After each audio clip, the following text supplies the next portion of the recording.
This podcast is part of the Michigan Sports and Entertainment Podcast Network. Go to michigansportsandentertainment.com for more great podcasts. Look out, Larkin's wide open. There's the pass. He's in the clear. Scores! Oh, Dylan Larkin!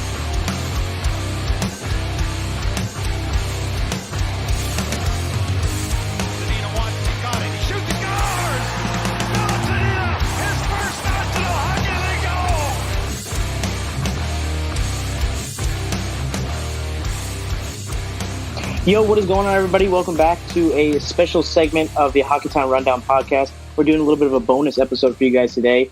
We actually have a very special guest in the Athletics, Max Bultman. What's going on, Max? Hey, not a whole lot, guys. How about you? We're doing good. So we're doing a really special interview with you guys today, and I hope you guys are looking forward to that. So we're just going to kick it off right here and start asking some questions. So the first thing I wanted to ask, obviously the top line of Dylan Larkin, Tyler Bertuzzi, and Anthony Mantha have shown great chemistry and have been nothing short of successful so far this season. What are sort of your expectations for that line going forward? I mean, obviously we've seen a lot of good things from them in camp and stuff like that, and we saw good stuff last season. But what are your sort of expectations now that they're going to have more of a full season altogether? Yeah, I mean, I think coming into the season, prior to the actual game starting, I would have told you, Larkin probably stays about the same, maybe adds a little bit of production just because he's already producing so much. Mantha ups his a little bit on what he did last year, in part just because he was finally going to get, in theory, a full season. And then Bertuzzi would add a little bit as well, just by playing with those other two guys. I think he helps them just as much as they help him. But that trio seems to all impact each other's goals, right? It's not a line where it seems like one guy's doing it and the others are kind of on the periphery. They're all working in conjunction. So you had to figure, Bertuzzi in the 50s, Mantha in the 60s, Larkin in the 70s, point-wise. Now, and I still think, that's generally the range you're talking about. But after two games, I almost wonder if you have to bump those up just a little bit, right? I mean, I think the way that line is clicking, it's very impressive. And I think especially the way Mantha's scoring, I mean, it's two games. I don't want to overreact. I don't, but I think he looks like a guy who can score 40 goals. And that's a big development. And if he does that, that line could be one of the top 15 fringe, maybe even top 10 lines in the league. Not necessarily just, you think about some of the way the other teams are constructed. Crosby and Malkin don't always play, don't play together, and now Malkin's injured. But so I don't know if that really is as bold as it sounds when you think about some of the top lines in the league. But I'm not saying they're going to be a Bergeron line or a McKinnon line, but certainly they can be a really impactful line if they're playing the way they have through these first couple of games. Yeah, one of the things I noticed about Mantha, Max, is that he's in previous years he's kind of struggled to get going. Like it's taken him a little while to find his groove, and he had been kind of inconsistent, until the second half of last year, and then in Worlds. It seems like, like he said, his confidence is higher than it's been since he's been in the NHL. So it's good to see right off the bat he's coming in with that confidence, whereas I kind of feel like in years prior it's taken him a while to kind of get the feel for it, right? Yeah, I mean, I don't know if it's like a start of season thing necessarily, but he certainly has said his confidence right now is as high as it's been since his final season in junior when he was – I think he was a goal per game player his last year in junior. So, yeah. I mean, I don't think he's going to do that in the NHL, but if his confidence level is that high, it certainly means that he could, at least as long as it stays that way, he could continue to be a really impactful goal scorer. You talked a little bit about tempered expectations, and I think that's smart because my next question is, what are your expectations for the team as a whole? Obviously, the Atlantic Division is incredibly competitive, and the Red Wings lack a lot of depth outside of their top line. So where do you sort of think they fall in their division? And, what are some of your expectations going forward for them? Yeah, the first couple of games haven't changed my expectations, which is that I still think they're going to be a team that I don't think they'll be last in the division, but I think they'll certainly be toward the bottom of both the division and the league-wide standings. I just don't think there's enough depth for this team to seriously make a playoff push. But right now they're in the business of proving people wrong, and that's been kind of a mantra for them in the preseason. It's something they seem to be rallying around. I'm not going to say they can't do it. I'm just saying when you look at all the things on paper, I still don't expect this to be a team that's going to really make a serious playoff push. And it is, like you're alluding to, in big part because of how good the Atlantic Division is. I mean, you think about those top 3 teams, those might be 3 of the 5 best teams in the NHL in Tampa, Toronto, and Boston. Tampa getting off to a little bit tougher start, but and then you got a few other teams on the rise. I'm watching the Buffalo game right now as we speak, and they could be 3-0 at the end of the night. They're a team that has a ton of talent that hasn't, for whatever reason, put it together. And at any given year, it could be the year that starts to click for them. You look at Florida; they're getting some help with Bobrovsky coming in. They've already got some really talented forwards, and certainly you got Aaron Ekblad, Keith Yandel, so a solid decor too. And it's just a stacked division, and that's not even mentioning Montreal, who nearly snuck into the playoffs last year. So, yeah, I think it's going to be uphill climbs for them every night, and I think to a large degree they're going to go as that top line goes and as far as they can take them. Certainly, you got Andreas Athanasiou, phenomenal player as well in that top 6. So a guy who put up 30 goals last year and could maybe do it again. But I just think it's going to be really tough sledding for them from a depth perspective to keep up with some of those other teams. You got to figure that these other teams are they're really gonna try to stack the deck against that first line even more. I mean, it's still early in that line's development. I mean, they only had 8 or 9 games at the end of last year together, and now a couple games here. So you got to figure these other teams are gonna game plan more than ever to try and stop that line. And I think that's going to be a big challenge for this team as they start playing against, they start getting more and more time together. How they're going to kind of overcome that attention that they're going to get from the team's top defensive pairs and things like that, right?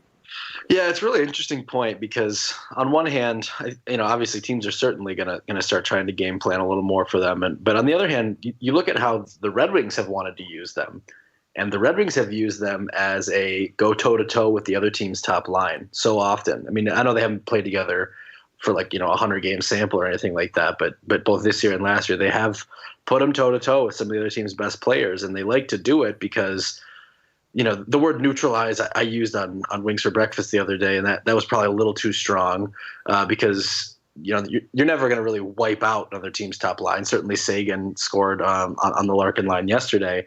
They gave a couple goals in the first period. But I think to the degree that you can make another team's top line have to play in their defensive zone, I definitely think the Larkin line's capable of making other top lines do that. So you're right to the degree that other teams are going to have some say in how they match up with the Red Wings. But let's say that another team puts its, quote unquote shutdown line. Let's say that's a third line or something against the Larkin line.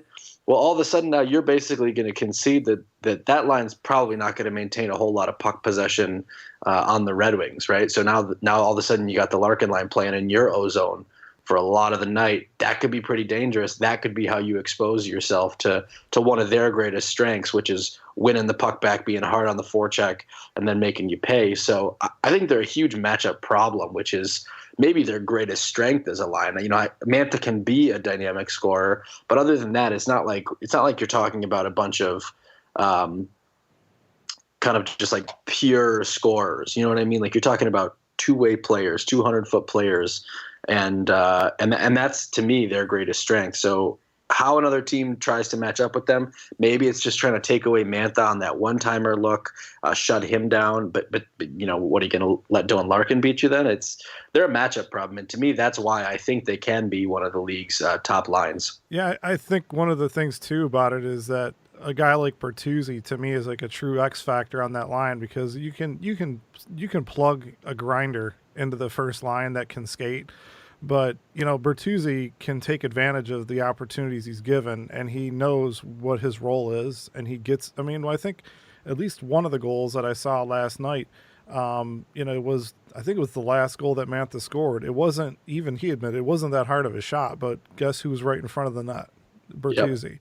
And so when you got a guy, all three guys can skate, Larkin, obviously the best of the three, But I mean, if they're all committed to playing both sides of the ice, I mean, they all have tools that complement each other. So that's one of the things too. You see a lot, like you said, a lot of other, top lines have some pure scorers, but they have the right amount of grit. They have size. They have speed. They have goal scoring ability from all three guys. So it is a good point you make. I mean, they them challenging other teams' top lines, and so far they've been, from the small sample size we've seen, they've been successful at it.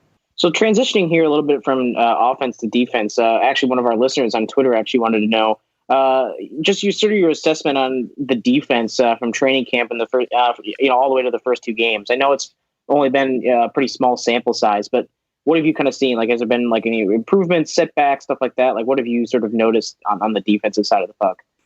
Yeah, it's interesting because I think watching defense in hockey is like one of the hardest things, at least for me personally, to do. Because I forget who said it. It might have been my colleague Justin Bourne at The Athletic, but I don't want to misattribute it. But I think it might have been Justin who said, good defense really just looks like bad offense, and so it can be kind of hard to pick out like what the good defending looks like. One thing I could definitely say is I think that I've noticed the clear improvement in Dennis Cholowski being able to affect plays, and that certainly for the Red Wings would be a positive sign. Mike Green has kind of stood out to me a few times in how he's been able to buy a little bit of time for himself with possession in the D zone. I don't know if that's necessarily the same thing that you're asking about. Like it's all kind of fluid, right? But being able to kind of buy himself time to get the puck out, which I think is a big part of defending, just getting the puck out of your own zone. And then Philip Hronek's comfort level has jumped out at me quite a bit, and just how much smoother he looks right now than he did a year ago in the early season. I think he's kind of picked up where he left off to some degree. So I know it's not a great answer. I just don't know if I'm the best at kind of assessing, pure defense, just because I never played defense. I don't really know how to differentiate it from bad offense. And maybe bad offense means it is good defense. I think, Nashville got a lot of chances. I don't think defensively the Red Wings were as good as they could have been in that game. They gave up plenty of juicy opportunities there that either Jimmy Howard bailed them out on or Nashville just missed on. I thought they were a lot stronger in that department against Dallas. And right at the end of that game, I don't know if you guys noticed it, there was a play in that scrum right around Bernier, and Pavelski had it. He kind of had it on his skate, and he looked like he might be able to kind of get it to his stick and get a point-blank shot on Bernier with, 4 or 5 seconds left in the game. And Glendening and Nemeth both kind of collapsed on him and affected him just enough. It brought him down.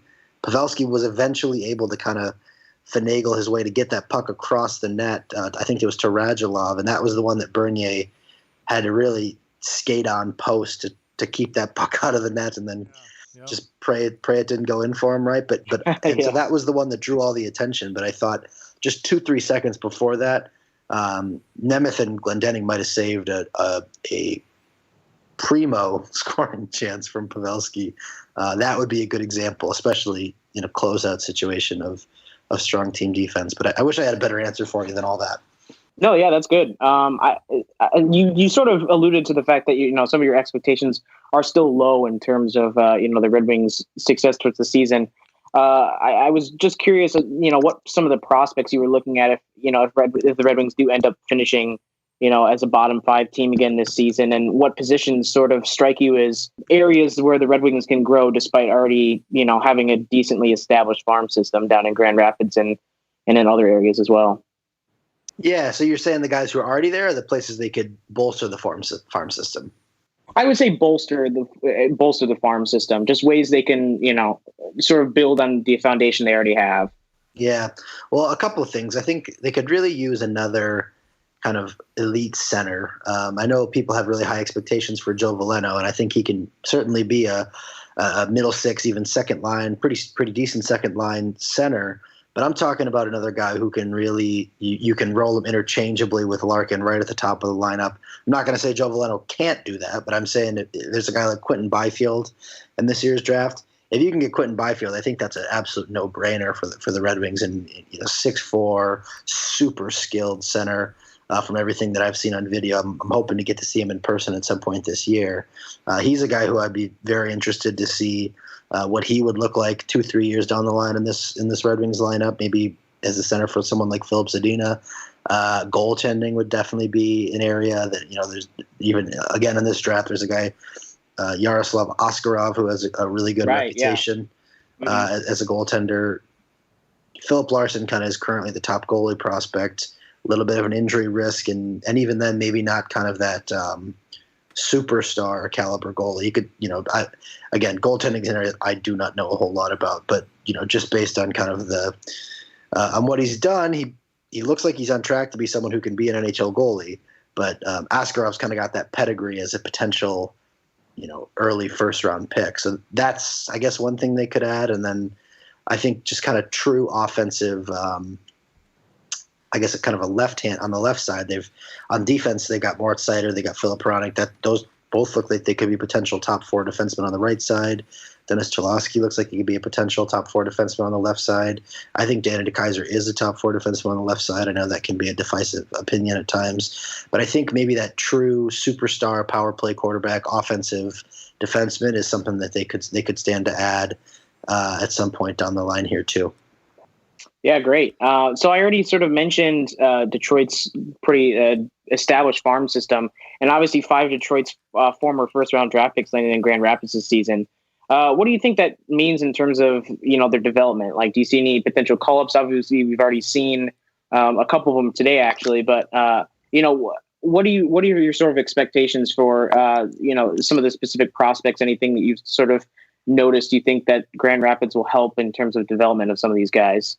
Yeah, I don't think there's any. I mean, I didn't see today's call-ups necessarily coming because I don't know if anyone knew how serious all those injuries apparently were that they were going to go kind of on that on IR. But I think developmentally in Grand Rapids, I think right now it's sort of you got to let them develop. Like, I think one of the things that Jeff Blashill said not too long ago was the thing that they shouldn't do is go down and wait till they try to figure out when they're going to get called up, because if they do that, they won't play.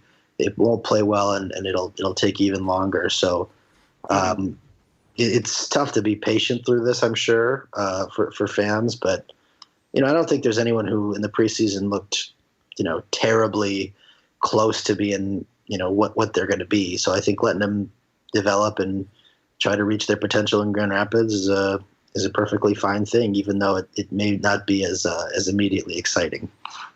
I think I'm actually enthusiastic about the approach to the Grand Rapids team this year. I mean, it seems like, I've heard it in other podcasts, other people talking about, it seems like they're putting more of an emphasis on filling that roster more with younger players and prospects versus just trying to, get a playoff team together with a more veteran laden team. So, I mean, I don't know. I think it's exciting to think of, Veleno and Rasmussen and Zadina all building chemistry, as a group, kind of like what Yzerman did with Syracuse when he was with the Tampa Bay Lightning. I don't know. Just have you noticed? Has that been the talk like around the organization? Like that's been a concerted effort to do that, or is you just think that's kind of the way things have fallen with the amount of prospects that they have in their system now?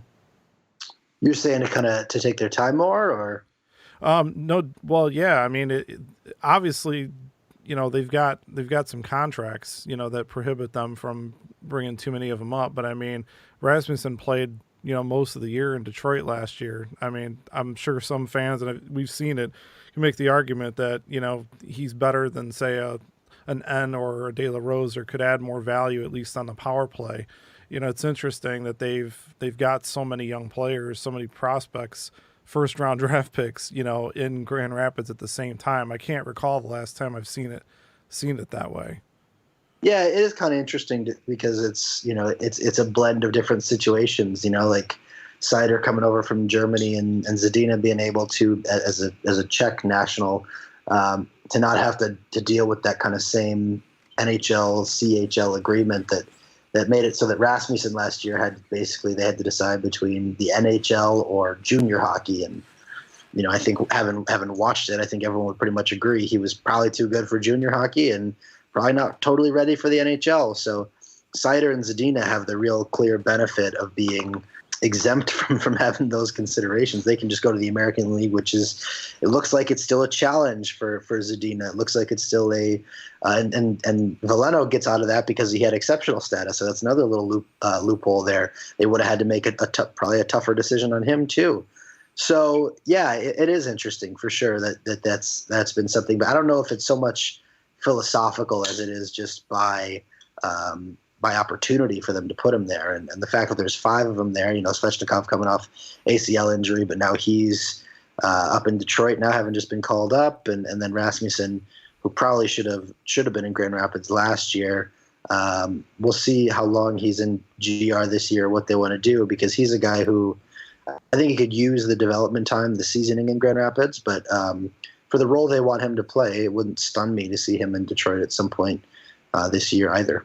Any initial thoughts on the players that they did call up today? Kufner and Svechnikov on forward, and Biega. I don't know if you've looked into him at all. Is it just purely a depth, trade? Didn't look like Pope was really gonna do much more than what he had done in our system. Getting him is some sort of a depth role, and Koski. Any thoughts on just why they brought up the players that they did? Well, Biega, makes a lot of sense because he's played in the NHL for the last, better parts of the last 4 years, and he can definitely be someone that, whether it's as a veteran-ish partner for Dennis Cholowski, or whether it's as a 7th D, he makes a lot of sense. He's a lot more experienced than kind of the next best option with the Griffins, especially when you consider that you'd be breaking up some kind of partnerships or mentorships or pairings that you're trying to get going there. They've got basically every young player in Grand Rapids paired with a veteran. Moritz Seider was with Brian Lashoff and whatnot. So I think he makes a lot of sense as, whether you want to call that depth. I could certainly see him playing in the lineup reasonably often in Detroit. Then they called up Svechnikov. I thought he looked actually pretty decent, better than I was expecting in the preseason. And the big thing was how long it's going to take him to feel comfortable and confident coming off the ACL injury. Definitely quicker than I was expecting him to get called up. But I did predict that he would get 30 or more games in the NHL this year. I just thought that would happen toward the back end. And that's still, I'm not saying Svechnikov's up for good. This is obviously happening in response to an injury. And maybe when Athanasiou's healthy, they send Svechnikov back down. But it's going to be really interesting to watch him. Can he prove and make a case to stay? I don't think they're too jammed up there that when everyone gets healthy, they would have to necessarily send Svechnikov back down if he can prove it. And I'm not expecting that to happen necessarily, but it's going to be the thing to watch with him. Can he make the statement that he should just stay in Detroit, that he is 100% comfortable and confident in his own health and knee and ready for that level? Kufner's an interesting one. I'm curious to see what they'll do there. I would think that they would want him playing, but he is a little bit older, and maybe, he's not someone who you'd be at, just really harshening his development if you have to scratch him sometimes. But he is also someone who can be a little bit of a scorer and a little bit, he could be a little bit of an all-around player too. So you play him presumably in the bottom 6, and he can adapt to the demands of that role. And then Koski as kind of one of the more interesting ones, because he's someone that doesn't necessarily look like he was ready to defend at an NHL level in the preseason. And, I don't know if he's getting called up to be sort of immediately in the lineup or not, but he is someone that you'd think you'd like him playing on the North American ice more than you'd want him scratched. So I'm very curious to see how that works out. Maybe they just want him up and practicing with the Red Wings, and Grand Rapids doesn't play until Friday night, so I don't know how things will play out over the course of this week. It'll be interesting for sure, but that's about the extent of the thoughts I have on the call-ups. Very interested to see Biega. I've never seen him play, so all I could do is kind of look at box scores, and I don't know if that really adds a whole lot more than what everyone with a laptop can do. Yeah, and I wonder where this leaves Madison Bowie, because my first thought was, well, if Daly's gone, they're just gonna plug Bowie in there, and then they bring up two defensemen. Obviously one to fill backfill Bowie if he is going to play, or Daly. And I think, correct me if I'm wrong, Max, but didn't they start the season with 8 defensemen on the roster instead of 7? Yeah, exactly. And so it doesn't surprise me they called up 2. I don't think it necessarily has a negative implication for Bowie either. It maybe that's the case, but it wouldn't be crazy to see them want Biega as kind of that 7th defenseman, or even to have kind of some depth, because look, they had this last year, right? When the defense corps got banged up, it got banged up in a hurry, and they were often left kind of scrambling for what to do. So especially because Grand Rapids doesn't play for these next, they got 2 games before Grand Rapids plays their next game. So it makes plenty of sense to me to kind of bring kind of if you're trying to find some depth, bring a couple guys up, carry 8. It helps you in practice, and then you can figure out what to do later. If you do decide to send someone back to Grand Rapids, I don't think that'd be an issue either. So I don't think that they're calling up 2 defensemen necessarily means anything for Madison Bowie. It wouldn't surprise me at all if he's the guy in the lineup tomorrow night against Anaheim. I want to get some of your thoughts on Filip Zadina, because obviously we've seen him struggle a little bit just in terms of goal scoring. He didn't have any issues in training camp at all with putting the puck on the net, and he was dishing assists like crazy, but he's had some issues with goal scoring. I think that comes down to his confidence. And what are some of your thoughts on that? Do you think it's very similar to the Mantha situation, where he's just not very confident, he's too hard on himself, or what do you think in terms of his development he is at this point? Because I'm sure he's probably just going through a little bit of a rough patch. Yeah, I want to be careful to not over psychoanalyze someone who hasn't really talked a whole lot about it, right? One of the absolutely. reasons we can talk about it with Mantha is he's volunteered that he wasn't always as confident, and that's something that he battled. But certainly, like everyone else, you watch his game, and that's what it looks like, right? It looks like he's either forcing things or gripping the stick too tight, all those cliches. That's how it looks. And so I don't want to speculate too much, but I would tend to share that opinion from just kind of from a bird's eye view, that's how it looks. And it's just probably one of those things you got to give it time to work itself out of the system. I'm sure everyone wants him to, Blashill always says when he talks about the prospects, he hoped it's a matter of, they got good players in the system, and it's a matter of how good and how soon. And he hopes it's great and tomorrow. And I think a lot of the fans can relate to that sentiment. But unfortunately, guys develop at their own rates and with their own kind of ups and downs. And, personally, when I look at Filip Zadina, I don't see any serious long-term concerns. Other than hanging his head. I was at camp, and I'm sure you noticed it too. I thought he was skating really hard and playing hard. He still looked dynamic out there. He's just not putting the puck in the net yet. But he's not. I don't see him kind of getting overly frustrated, where it's painfully obvious on the ice or anything. It honestly to me just looks like someone who just needs to get a couple in there and start feeling it. And I think the rest of the game will come to him, because you can't deny that the guy's got ridiculous amount of talent. It's just he's got to I think he's got to start finding some small wins, get some success going, and I think it'll help him.